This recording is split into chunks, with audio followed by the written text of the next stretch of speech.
আজকে সকালবেলা হঠাৎ কলিং বেল বেজে উঠল। আমি দরজা খুলে দেখি বর মশাই। আমি তো অবাক। আমি জানতাম না যে বর আসবে সুদূর ব্যাঙ্গালোর থেকে। আসলে আজকে বরের জন্মদিন। আর বরকে বললাম, তুমি যদি এখানে থাকতে তাহলে ভালো হতো। আমি জানতাম না যে বর এত তাড়াতাড়ি ব্যাঙ্গালোর থেকে এসে যাবে।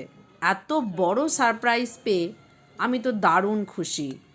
তারপর বরমশাই বলল, আজকে আমার জন্মদিনে তোমাকে রান্না করতে হবে না, বাইরে খাওয়াতে নিয়ে যাব। তাই আমরা রেডি হয়ে দুপুরে লাঞ্চের জন্যে আমাদের বাড়ির কাছাকাছি NH6 নিবরায় ওখানে করিমস আছে গিয়ে খেলাম। খাবারটা দারুণ ছিল। করিমসে গেলে মাটন বিরিয়ানি অবশ্যই ট্রাই করবে। ভিডিওটা কেমন লাগলো অবশ্যই জানাতে ভুলবে না। আর শাহি